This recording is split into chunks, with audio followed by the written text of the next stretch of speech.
Le dôme sonore correspond exactement à la manière dont j'espère qu'à l'avenir, un grand nombre d'endroits, de salles de concert pourront, pourront s'inspirer de ce dôme. Qu'est-ce qu'il a de particulier? Il a justement le fait de pouvoir, pour la première fois, proposer au public d'être à l'intérieur de la musique et pas devant.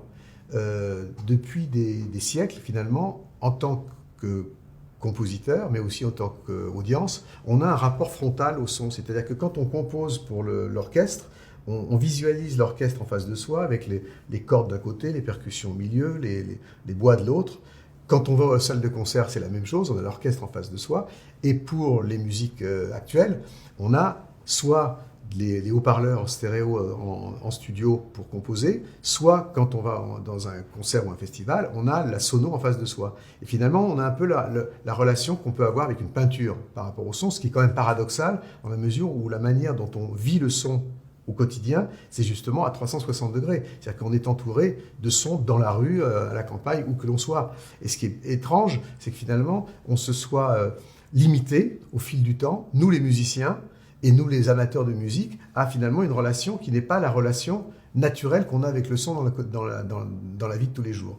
Donc le dôme sonore permet justement de pouvoir justement recréer, est une opportunité pour les musiciens de pouvoir s'exprimer comme on reçoit le son dans la vie. Ce qui présuppose de composer et de concevoir pour ce genre d'espace.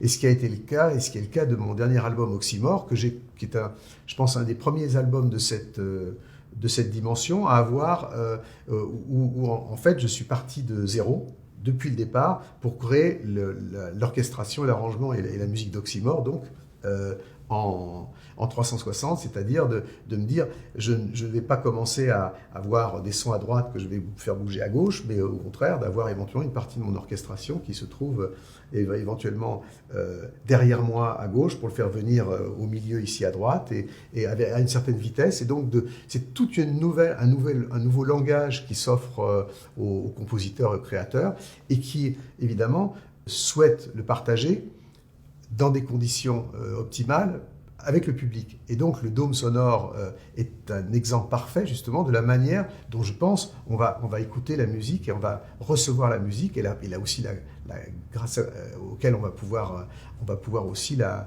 produire et la créer.